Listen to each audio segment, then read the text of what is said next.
All right. So know how to factor the sum and difference of two cubes. Know how to factor in general. That's going to be on your quiz tomorrow. 15 problems, each problem with 2 points. So that'll be a 30-point test. So, and we should do okay. You want to pay attention to the directions. You guys know the difference if it says list all rational roots, find all rational roots, find all real roots, find all the zeros. You know the difference between all that? Okay. Let me give you a problem here. See if I can get one.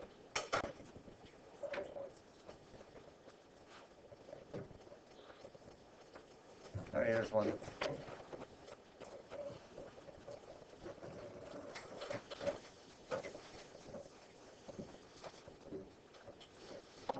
All right.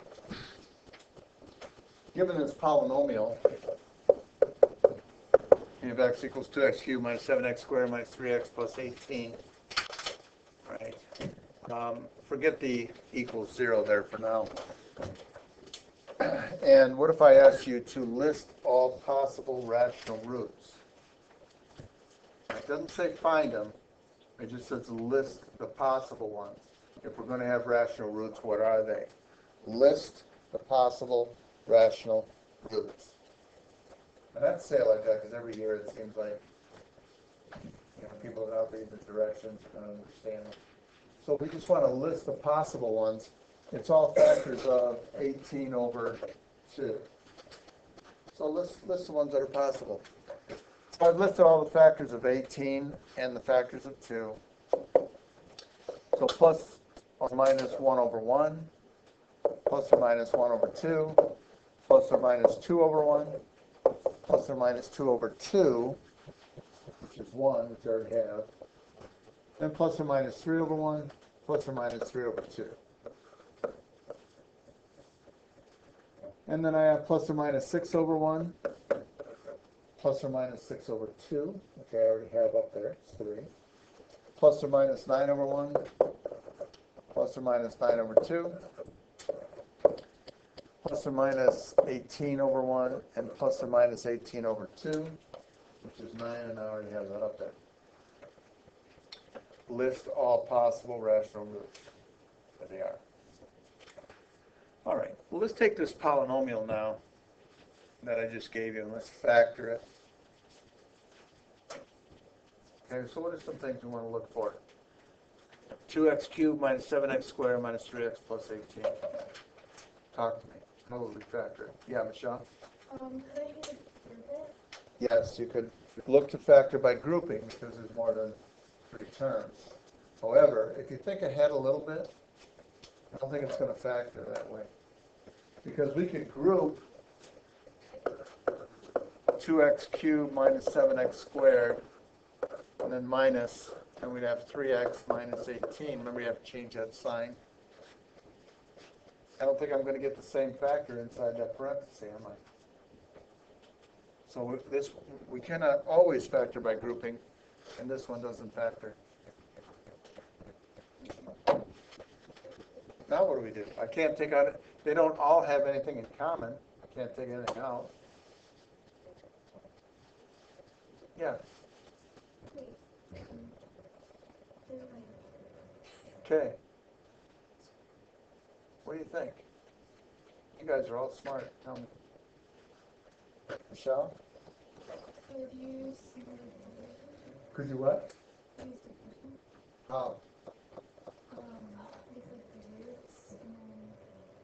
Yeah. Figure it out. The reason why we factor is why do we factor? To find the zeros. Okay? So if we can find the zeros, we should be able to factor. So let's go to our calculator then, and let's graph it.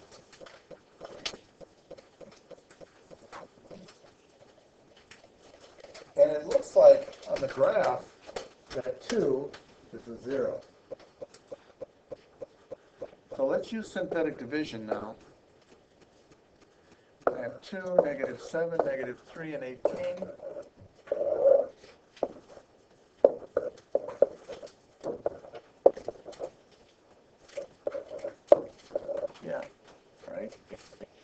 find that 2 is a 0. Now I have what's left over, which is 2x squared minus 3x minus 9. And let's factor that. 2x and x. And for 9, I'm guessing 3 and 3. 2x times 3x, that's 6x and 3x. Yeah, I can get that middle term okay. All right, so this for problem 3, there's your answer line. What are you going to write? Hunter? X equals 3x. No. Remember the directions. Shall? X, or in parentheses, x minus 2, and 2x plus 3. 2x plus 3 and x minus 3. Remember the directions Hunter said factor. Okay, and this is factor. We're not asking to find the 0, it's just factor. Okay? Yes? Why is x minus 0 not x plus 2 if the 2 is 2 is a 0, so x minus 2 is a factor. Okay, good question. All right, so we talked about factoring. All right, that takes care of it. It's just a different way that we can think of factoring. We can use synthetic division, graph and synthetic division. That tells us another way we can factor. All right.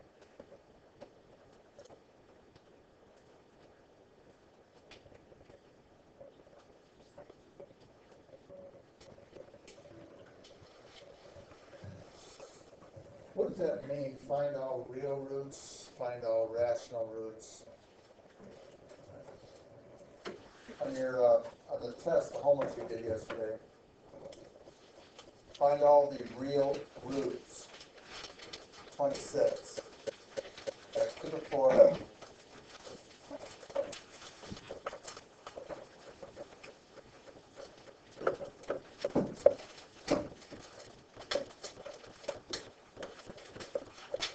Plus 2x cubed minus 7x squared. Is this one we just did? No, minus 14x. The directions say find all the real roots. Sometimes when the directions say that, all the real roots, there may be some real, there may be some are rational and irrational. If you have to use quadratic formula because it doesn't factor, you're going to have irrational roots because you're going to have plus or minus square root of something. Okay, and that's irrational, but it certainly is real. The only thing you don't have to find is the imaginary ones. All right, so this says find all real roots. All right, well, I think we can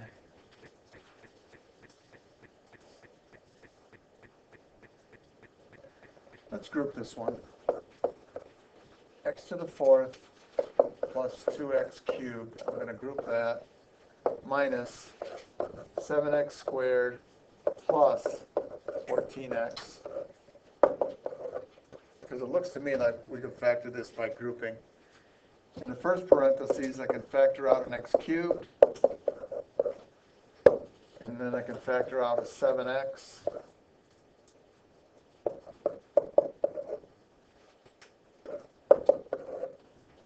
And so we have x cubed minus 7x times x plus 2 equals 0.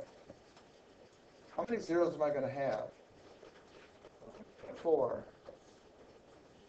I'm going to have 4 zeros here. Okay, whether they're real, imaginary, I'm going to have 4. Right here, negative 2. That's a 0, isn't it? Yes.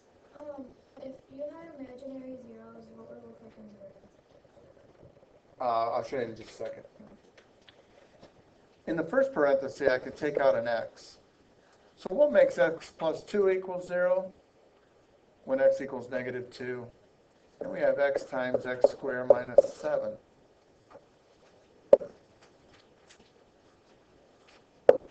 We have a 0 there, so it crosses at the origin. Here's 1 0 at 2, another 0 here. And then what would make x squared minus 7 equal to 0? It doesn't really factor over the integers, but I can add 7 to each side. And x equals plus or minus square root of 7. That's not rational. It's an irrational, but it's still a 0. Find all real roots.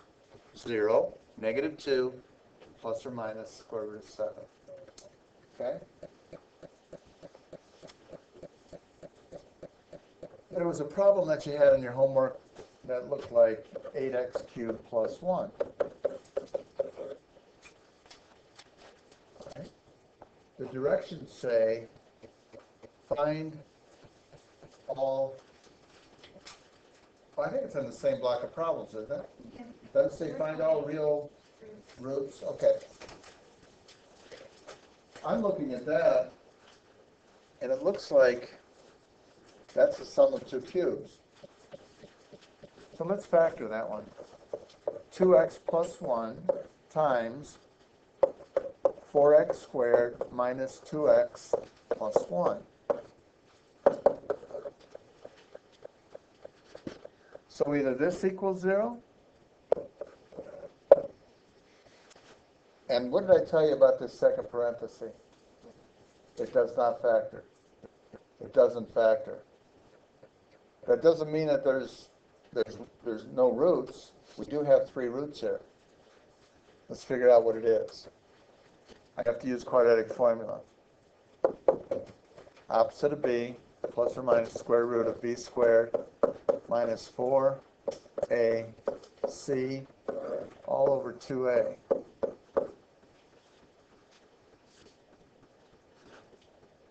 Can you see what I'm going to have as my discriminant? What is it? Negative 8. 4 minus 4 times 4 times 1. 4 minus 16. Well, that's negative 12. So x is equal to 2 plus or minus the square root of negative 12 all over 8. Is that a real root? No. So if the directions say find all real roots, we would just find the negative 1/2.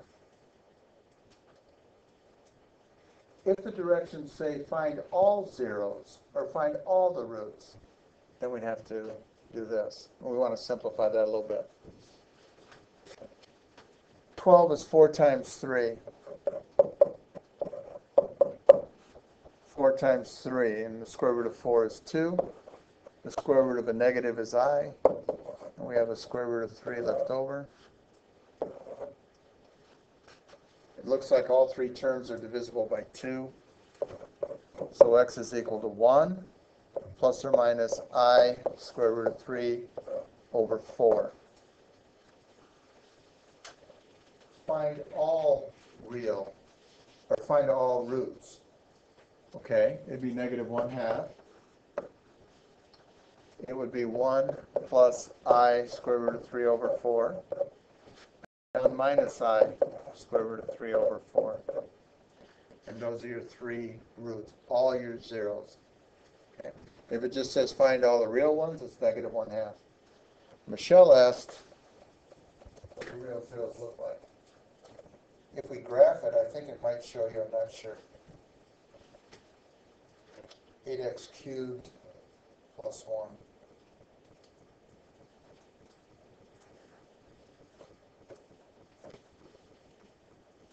See that little squiggly right above the x-axis? There's zeros in there. Oh, so But they're imaginary. So you're not necessarily going to be able to see them on the graph. But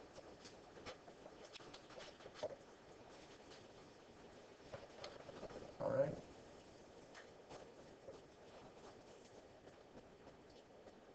Let me make up a problem Here's another problem that's going to be on the test. And this could get a little ugly, but I don't know.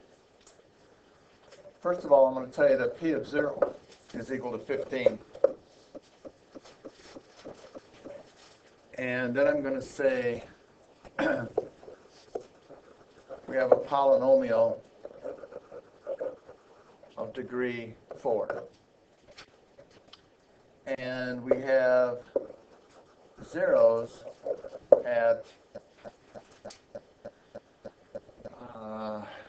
5,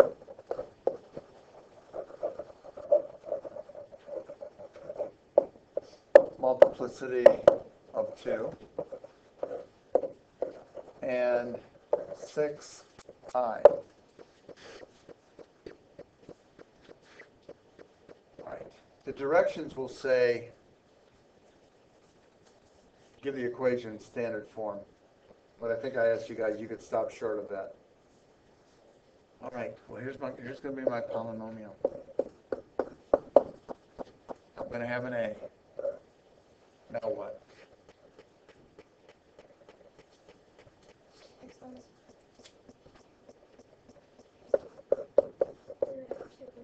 I'm going to have 2 of them? Why am I going to have 2 of them? All right, good, because we have a multiplicity of 2. That means I have 2 of them. Yes. Go ahead. X minus 6i.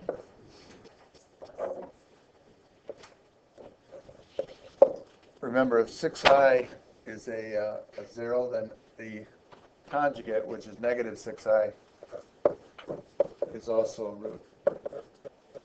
Okay. If I multiply these 2 parentheses together using FOIL, I'm going to get x squared minus 10x plus 25. And if I'm going to multiply these 2 together, I've got the difference of 2 squares. I'm going to get x squared minus 36i squared. And what is 36i squared? Plus 36. X squared minus 10x plus 25 times x squared plus 36. Okay, so we don't have any i's involved right now. And that's my polynomial, except that I have to find a. And that's where I need that information. And that information says when x is 0, y is 15. Let's find a. When x is 0, I have 0 minus 0 plus 25 times 0 plus 36. 25 times 36. I know it's 900. When you think of multiplying by 25, divide by 4 and add 2 zeros. Divide by 4, divide 36 by 4, you get 9 and add 2 zeros. 900. Okay. Equals 15. And divide by 900.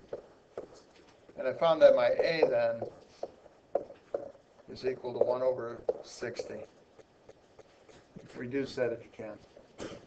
But here's my answer now. Now that I found a, my answer, my polynomial is 1 over 60 times x squared minus 10x plus 25 times x squared plus 36. And you do not have to go any further than that. That's good enough. I know the directions will say, put this in standard form, multiply that all out, distribute the 1 over 60. Now you don't have to do that. Okay? As long as you know how to get to that point, we're okay. Okay? Any other questions? I'll read the answers in just a minute. But while I'm recording,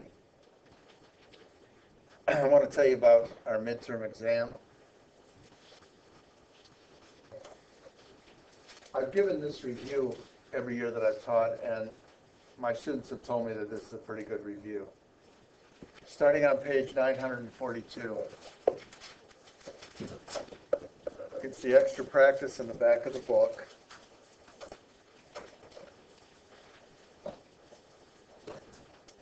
And I have you guys doing one problem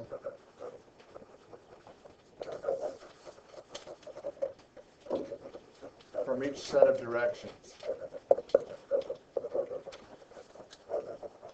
Some of it's pretty simple.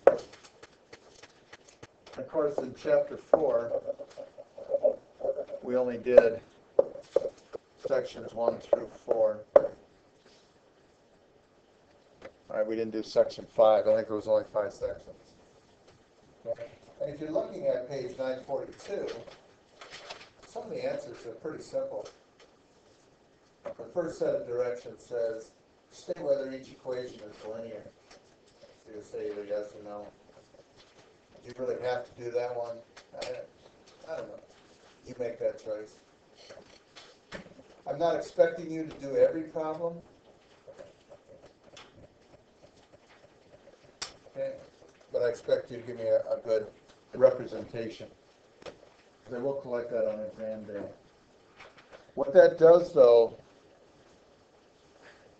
you're reading the directions, and it's going to refresh your memory of the topics that we've done so far. It's been a lot of them. And I couldn't blame you if you forgot a lot of it. If you look on page 944, for instance, in lesson 1.5, there's only really one problem you have to do. Pick one. Pick an odd problem so you can check the answers in the back of the book.